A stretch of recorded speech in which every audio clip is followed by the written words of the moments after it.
Hi, and welcome back to another episode of UA Overtime. I'm here with Dylan, Carl, Steve, and I'm your host, Megan Salle. Today we're going to be covering a range of different things. We're going to start off with our reaction to the Heat 27-game win streak. It's the second largest in NBA history. So Dylan, what are your thoughts? It's impossible not to be impressed with the streak. 27 games is insane. They were only 6 games away from tying arguably the greatest win streak in all of sports history. But is anyone really surprised that the Heat had a win streak like this? I've expected this since day one when LeBron decided to take his talents to South Beach. Their team is stacked. They have the best no argument, the best player in the world in LeBron James. When D-Wade's healthy, he's a top 5 player. And team that with Chris Bosh, Ray Allen, who's the greatest three-point shooter ever, Mario Chalmers, another great role player, and Shane Battier, they're expected to dominate the weak Eastern Conference. It's not a surprise to me. The first year they made it to the finals, they lost. Last year, in only their second year, they won the championship. And this year, they're easily the favorites to win it again. The only thing that you could say about the streak that wasn't impressive is they only beat 11 teams that were above 500 in all the 27 games. And 19 of the 27 wins came against the Eastern Conference. And the East is weak this year. I guarantee you, if they played majority of the games against the Western Conference, it wouldn't have made 27 games. Wouldn't have made it to 27 games. But nonetheless, it's still an impressive streak. Second most of all time in the NBA. So obviously, I'm very impressed. Right. Everyone has to be impressed with it. Steve, what are your thoughts? I was impressed with it too, but I think it's a good thing that it's over for the Miami Heat. I think now they can relax. They can start to get back to just playing basketball. I knew eventually it had to end soon. Otherwise, if they rode this all the way into the playoffs, the pressure was going to be through the roof. The pressure already on the Heat to win every game is way too high. I mean, if LeBron James sneezes in the wrong way, everybody's all over him. So it's good that they can relax. I think Eric Spoelstra might be the happiest guy that they finally lost because every day he's got to deal with the circus that is the Miami Heat. But now they can refocus. I think they can prepare the right way. They got to play the Spurs on Monday. Yeah. Is it? They got the Spurs. So now they can. I think they were getting a little ahead of themselves. They can relax. But I think what the Bulls did is they put the Heat on notice. They put the rest of the NBA on notice. This is how you got to beat the Heat. In the playoffs, this is how you're going to beat them. You have to be physical with them. You have to rough them around. You can't be afraid to take a couple fouls. Kirk Heinrich set the tone right away, tackling LeBron. You can tell he was frustrated. He got up and he wasn't happy, and the Heat were kind of out of sorts all game. The Bulls really had their number that one, but I think now it's good. They can relax, get back to just playing. Right, they can definitely move forward. Carl, what do you think? I agree with Steven. I think that the Heat can now focus on just going to the playoffs and being successful, because the streak brought a lot of pressure to the team, and they kind of felt like they had to win, and they didn't have to win because they're first in the East, and we all know they're the best team in basketball. So now that the streak's done, I think they could focus more. They're more relaxed, and I mean they're in the playoffs, and now they just gotta go out and win, and I think they can do that better than any other team. So I think it's a good thing the streak's over, the pressure's gone, and now the Heat can just play like the Heat usually do. I wanted the streak to continue until they played the Knicks on Tuesday, so the did. Knicks could end the streak. And right now, fun fact, the Knicks have the longest current win streak in the NBA at a respectable 6 games. So let's go New York. Only 20 more to go to tie the Heat. We got this. All right, we're going to end there, and we'll be right back with our MLB picks for who's going to be in the World Series and who are Cy Young and MVPs.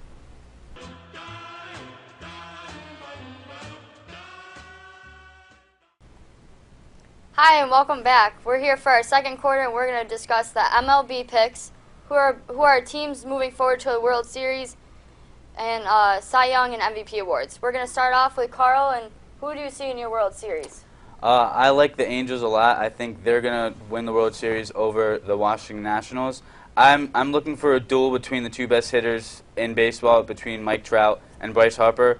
They're both going to be studs this year, and I think they're going to lead their teams to the World Series. But I think the reason that the Angels will get to the World Series is because they're dominant hitting, and for the Nationals, they're pitching.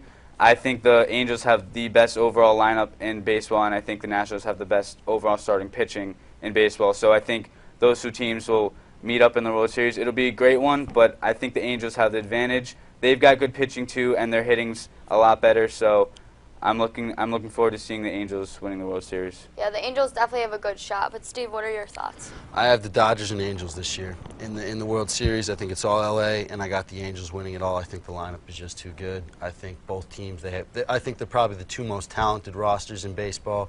I think the Dodgers getting there has a lot to do with if Matt Kemp can stay healthy. That's probably the whole key to their offense. But in the last from when they made the trades, when last year the Dodgers made the trades with the Red Sox to get Beckett and Adrian Gonzalez and everyone and Carl Crawford, it's just they were saying that this year they're all in for the World Series, and I think if Mattingly can get them to play disciplined, if they can stay healthy, the Dodgers will come out of the West. I think the Giants are their biggest. I think it'll be an all NL West championship series. It'll be them versus the Giants, but I think they're just too talented this year. And the Angels, that lineup, they can out-hit anybody. So I got the Angels and the Dodgers, and I think the Angels are going to win it all. Yeah, the Angels would definitely overpower people offensively. Dylan? I have the Angels and the Nationals in the World Series too, just like Carl, but I have the Nationals winning it. The Angels have, like we've been saying, a video game lineup. It's insane. They lost Greinke this offseason, but what they do, they went out and signed Josh Hamilton to go in that lineup. It's ridiculous. But I love the Nationals. They finished with the best record last year, and all they did this offseason was get better. They went out and they signed Rafael Soriano to shore up the bullpen, and they have the best 1-2 starting rotation, in my opinion, with Steven Strasburg and Gio Gonzalez. And Strasburg will not have the innings limit this year. So he's gonna let loose. He's gonna prove that I think he's the best pitcher in baseball. He's gonna prove it this year.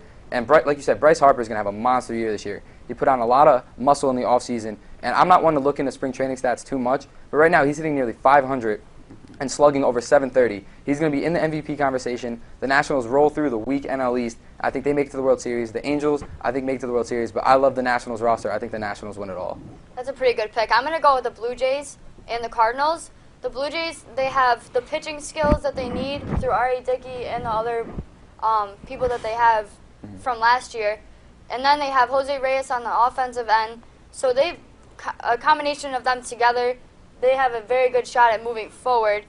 Also, the Cardinals, like we were saying, they have all the small components to win, and through their pitching, through their offense, through their defense, they're just a solid team, and you could see them making it to the World Series. But I'm going to have to say the Blue Jays are going to overpower them with their offense. So do you guys have picks for your your MVPs? Yes, for MVP, I think that Buster Posey is a complete stud. I think that he's going to win the MVP just because every time he's played a full season, he's led his team to the World Series and won. I think that in a season where he's not prone to injury, he can be one of the best hitters. He's already a defensive stud, and I think that him leading the Giants to the playoffs, I don't think they're going to win, but I think him leading the playoffs and having a good batting year, he's going to win MVP in the NL. And then for the AL, I have Robinson Cano. The Yankees aren't going to, they aren't really favorites to win anything, but Cano is just on fire in spring training and in the World Baseball Classic. He was batting like 600. I see him having a really good year. So. Could you build on that with your Cy Young awards? Oh yeah, for Cy Young, I have Clayton Kershaw winning in the NL with the Dodgers. I like Kershaw a lot, and I have King Felix winning with the Mariners. He doesn't get a lot of wins, but he doesn't get enough credit because that lineup is not really good for a pitcher for his caliber. He's gonna probably be top 5 in strikeouts, top 5 in ERA, and probably top 5 in innings too. But he's not gonna get the wins because his offense isn't gonna back him up. But I still think he'll win the Cy Young. Steve? For MVP in the American League, I think the voters will get it right this year, and they'll pick Mike Trout. He should have won it last year. By far, he was the most valuable player. All around, I think he's the best player in baseball, and I think this year the voters get it right and give it to him. In the National League, I have Buster Posey, like Carl, because I believe he, not only offensively but defensively, he calls a great game for the pitchers. He's got a strong arm. I think the Giants will go as far as he will take them offensively because they don't really have much else there, and he'll have to carry that offense for games at a time, and he can do it. So in the NL, that's who I got. And for pitchers, Cy Young, I have R.A. Dickey in the AL. The knuckleball, he's going to surprise a lot of people, and I think it's going to take a while for the AL East to adjust to it. Look at how well Tim Wakefield did with the Red Sox. He won a lot of games for the Red Sox in that same division. R.A. Dickey, this is the prime of his career. I know it's his late 30s, but this is the prime of his career. And I think if the Blue Jays get to the playoffs, it'll be on the back of him playing really well.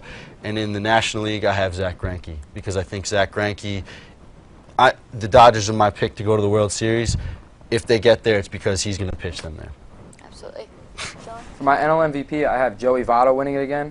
He was having an MVP season last year until he got hurt. So I think he bounces back, he has a great year, and he wins his second MVP in 3 years. For the AL MVP, I'm going to stay with the Angels, but I'm not going to pick Trout or Hamilton. I'm going with Albert Pujols. I think in that lineup, he's going to get a lot of pitches to hit. He's going to have a bounce-back year, and he's going to become the machine, Albert Pujols, again, and win his first AL MVP to go with all his NL MVPs. When it comes to Cy Young, I'm going with Strasburg. Like I said, he doesn't have the innings limit anymore. I think he's going to prove he's the best pitcher in the National League and win the Cy Young. And in the AL, I'm going with the Angels. I think they're going to win a lot of games, so I'm going with their ace, Jared Weaver. He's going to get a lot of wins. He's a dominant pitcher, and that lineup's going to get him the Cy Young. Yeah, great picks, guys. I'm going to also go with Mike Trout, like Steve here, for my MVP. The voters definitely will get it right this year. He is at his prime. He not only has the offensive end, he knows how to hit, but he can play defense. You saw him rob home runs last year, and I think that there's no doubt he'll do it again. For my Cy Young Award, I'm going to go with Verlander. He's had the last 3 years he's had great seasons, and I don't think it stops here for him. So that's about it for this quarter, and we're going to head into our third quarter talking about the Albany teams and how well they did in the NCAA tournament. Told me do finish your breakfast, so that's what I'm gonna do. Hi, and welcome back to our third quarter debate. We're going to start off by talking about the Albany men's and women's teams in the NCAA tournament debuts. This is the second time the women have been in the past 2 years, but the men also played Duke, losing by 12. So, Dylan, what are your thoughts? I was actually at the Duke-Albany game last Friday, and I was extremely proud of how close the men's team played Coach K and Duke. This wasn't a low program. This is one of the greatest college basketball programs ever, and they played it close. The 12 points didn't matter. It was really like an 8-point game because free throws at the end changed that. But the men played great. They should be really proud they hung tough with Duke. And same for the women. The women dominated most of that game, and they probably should have beat the UNC women's team. But they let it go at the end. They came up short, but what do you expect? Like, it's a major program. They win when it matters the most. I'm very proud of the Albany teams, and hopefully they can turn this into a good recruiting class and hopefully make it back next year and maybe pull some Florida Gulf magic and make it past the first round. I would love to see it. Definitely, we'd all love to see that happen. Steve, what do you think about the Albany? Like him, I was very impressed with the way they hung in with red-letter programs like Duke and Carolina. The men's team, you could see they were a little jittery in the beginning, but I mean, they're playing Duke, you know. Yeah. So, but the way they were able to come back, there were times where it looked like Duke was going to really take control of that game. They were going to dominate Albany, but they kept coming back. They kept fighting. They'd hit big threes, and really until they were getting every loose ball, it looked like they were fighting really hard until that one. I think it was Seth Curry who picked up a loose ball and ran it in to lay it up. Until then, I thought Albany could have won the game. But I think that was the turning point later on in the second half. But you got to give them a ton of credit for hanging in with a much more talented team, a lot more resources there. You know, Coach K and Duke, everything. You got to give them a ton of respect. Yeah, absolutely. Will Brown said it himself that the difference between that game was not only the players, but where the players are going to go. Mason Plumlee is going to go to the NBA. Jacob Yachty is going to go work for an accounting firm. Yeah, that's a great quote. Carl, Well, I think that Will Brown did an excellent job coaching. You got to give him a lot of credit. Albany was in that game the whole time. They didn't let Duke run away with it, and they proved that they can compete with those teams. They may not beat Duke because that's Duke, but they can play other teams and still win. I think that it's a good step for our program. It wants people to come to Albany because they know we can make the tournament. And Will Brown just signed an extension, I believe, so it also helps our team in the future.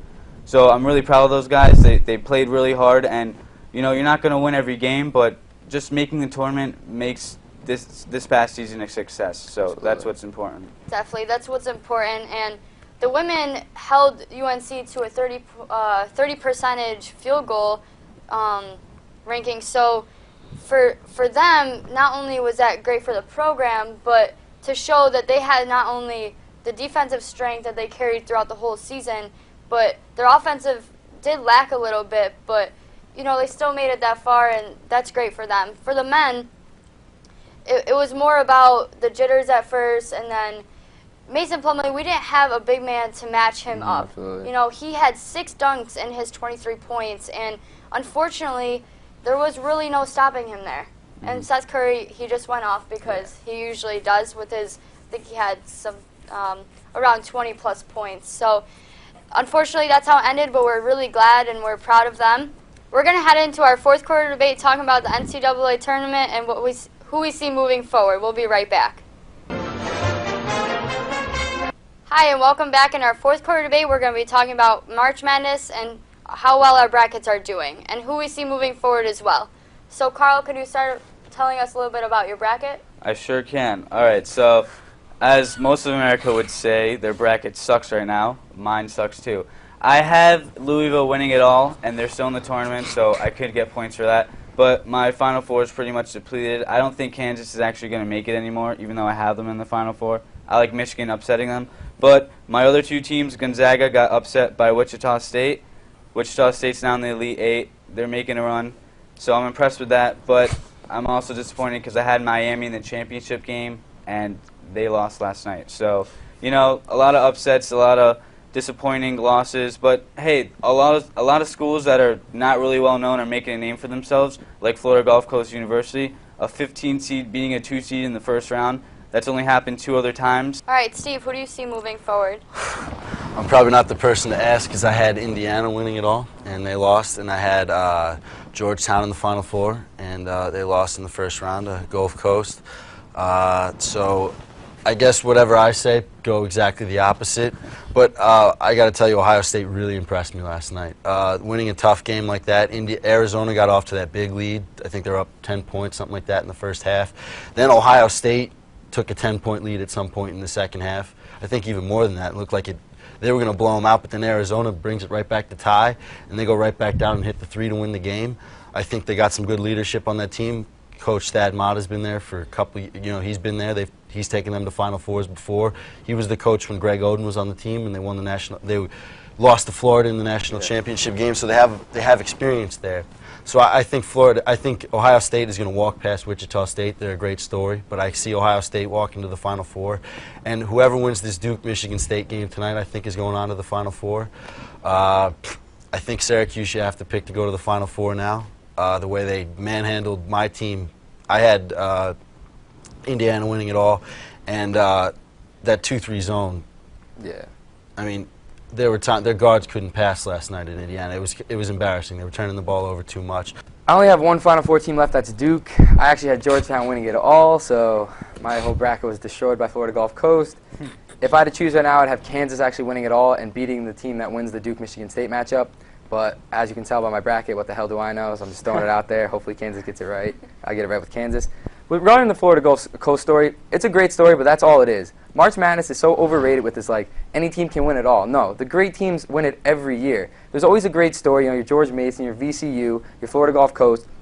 But who wins it at the end of the tournament? The top-tier programs. Who won the last 5 tournaments? Kentucky, Duke, UConn, UNC, and Kansas. Not in any order, just that's the last previous 5 winners. Like, the top programs win it every year, so there's always a great upset in the first couple of rounds. But when it comes down to the Final Four, the Elite Eight, and the championship game, those rounds, the great teams come through when it matters the most. Florida Gulf Coast, sure, they can beat Florida, but they're not beating Kansas. Unless Kansas' whole team gets, like, food poisoning, there's no way they're upsetting Kansas. And if they do somehow upset Kansas, they're not beating Syracuse in the Final Four. It's a great story, but that's all it is. They're not going to win. They're not going to win the whole thing. A great team, a great program is going to win it with a great coach. And, like, March Madness, it's great for the fun in the beginning, but when it comes down to the most, like, the great teams win. That's what it comes down to. Definitely. You see those major teams ending with the trophy. Yeah. Mm-hmm. So I agree with all of you guys. My bracket has definitely been to the lowest.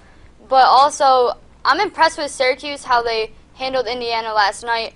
You didn't see that happening at all. I think it was going to be a much closer game than we thought. Syracuse has come out with such an energy where they're going to move to the Final Four. And you could even see them in the title game as long as they get past Marquette. This Marquette team is also on a roll, so it's going to be a good matchup there. I kind of see Michigan State moving forward, but also Duke has a really good chance at moving forward as well. They're always in the top contenders there. So I don't know really who's going to win. There's a lot of big teams still, but I'm going to have to go with Kansas. Michigan State over Kansas, but there's definitely anyone in these last few games that could move forward. All right, we're going to end there and move into our overtime segment where we're going to talk about the NFL agency and who's winning in our opinion. Hi, and welcome back for our overtime segment, we're going to talk about who's winning in the NFL free agency this offseason. Dylan, could you start by telling us who, in your opinion, is winning? This isn't even close for me. I have the Seattle Seahawks. They have won the offseason so far. They addressed a huge need when they went out and traded for a game changer for Russell Wilson and Percy Harvin. Percy Harvin was an MVP candidate the first half of last year. And now with him, as long as Russell Wilson doesn't regress, with an offense with Russell Wilson, Percy Harvin, Sidney Rice, and beast mode, their offense is now at the level of their dominant defense. And speaking of defense, they went out and got 2 great pass rushers in Michael Bennett and Cliff Averill for bargain deals. And now they're going to have a great pass rush to go with their already dominant secondary. The Seahawks are going to be disgusting next year. They're going to be so good. I can't wait for the first Niners-Seahawks game. It's going to be tough, good defenses, explosive offenses. It's going to be that's going to be a great division to watch. And the Seahawks have dominated the offseason so far. Yeah, definitely watch out for the Seahawks. Steve? I'm sure nobody's going to agree with me here, but I'm picking the New York Giants, guys. I think there's no question. All these teams made these big, flashy moves. Percy Harvin's not going to stay healthy with this. He never stays healthy. That's why the Seahawks overpaid. I don't think they really needed him. The Giants made the smart moves. They got Brandon Myers to replace Martellus Bennett, who the Bears way overpaid for. They brought back Aaron Ross to help out their secondary. They let Bradshaw walk, but they got David Wilson to come in. Cullen Jenkins to play defensive tackle, who was a sack machine, and the Giants love pass rush. They've brought in Dan Connors from the Cowboys. These are not big-name moves, but they're filling needs, and these are guys that fit the New York Giants' way of playing football. So I think that they're moves that are bringing the Giants back to contention in a very competitive NFC East, but they're moves that they're not going to make big headlines, but they're moves that are going to help the Giants compete. You think the Giants got that much better this offseason, though? They replaced holes, but did they get a lot better that they're going to contend in that division with the Cowboys and the Redskins? Oh, yeah, they're and definitely the going Eagles? to contend. They'll contend, but they're not that much better where they're the favorites now. The Seahawks got so much better. They were 9-7. The Redskins won the division at 10-6. They were only 1 game behind. Did they get that much better, though? Not in the NFC scheme of things, but in their division, I think they're still sustained. They're still like one of the top teams in their division. I totally agree with division-wise, but they didn't get enough better where they're a dominant. They're like a top team in the NFC now. The 2 top teams in the NFC. They won the Super Bowl 2 years ago. I mean, they are a top team. They've got veteran. They won the Super Bowl 2 years ago. They've got veteran players on their team. They filled most of the holes that they needed, but Giants fans are kind of upset because they could have spent a lot more money on players that actually would have helped long term. But the Giants are a cheap team. They like to go for the cheapest player and just kind of say, all right, we filled that hole, so that's done. But they're not. I don't think they're like the Niners or Seahawks. The Niners and Seahawks are completely and the stacked. Falcons. The Falcons just signed OC cheap. They're better than the Giants. OC did nothing last year. OC's going to be good with the Falcons. The Falcons have a good did defense. nothing last year with the It's Giants. because we had him in Giants rotation. did not get a lot better, though. We had him in rotation. He wasn't always playing. All right, I'm going to build off that 49ers offseason. Not only did they pick up 10-plus draft picks, but they traded Alex Smith for a second-round draft pick, and also they picked up Ravens Anquan Bolden, who the Ravens could not have won the Super Bowl without him or gotten that far at all without him. Not only with him, they have Crabtree, who's returning, Colin Kaepernick, who proved that he is a top quarterback in the NFL with his season last year. So definitely look out for that team. We're going to move into our final thoughts for our show. Dylan, could you start off with your final thought? All right, I'm not a golf guy, but it's great to see Tiger Woods back at #1 in the world. It was funny for a while when he completely fell apart after all the controversy, but golf's not the same when he's not the best in the world. He's back to that now. He's fist pumping, he's winning tournaments, and golf's as relevant as golf can be in America when Tiger Woods is the best. Steve? To the baseball gods, please help out my New York Mets. Santana's done for the year now. Wright was hurt in the World Baseball Classic. We finally got rid of Jason Bay. Can you please just send some good karma our way, please? Me and Steve praying over here. But Carl? I agree with Steve. I'm praying for the Mets too. But I'm going to actually talk about the World Baseball Classic. I got to give a lot of respect to Puerto Rico. After losing to Dominican Republic, which is their by far biggest rival because they're right next to each other, they came out onto the field and they shaked everyone's hands. They kind of had a celebration because the significance of baseball in those 2 countries is so much, even compared to America, where baseball is our pastime. Those 2 countries play baseball like it's like sleeping and eating. They really care about it, and it's good for them. I would have liked to see the U.S. go farther. It's very disappointing to see the country that invented that sport you lose to teams like DR and PR, but good for them, and hopefully it'll get more popularity when it comes back on in 3 years. So. All right, I'm gonna support U Albany here. The rugby team is playing Syracuse this weekend, Saturday at 3 p.m. So go look out for that. Also, our lacrosse teams are in action, so check that out. But thank you for tuning in for another episode of UA Overtime, and we'll see you next week.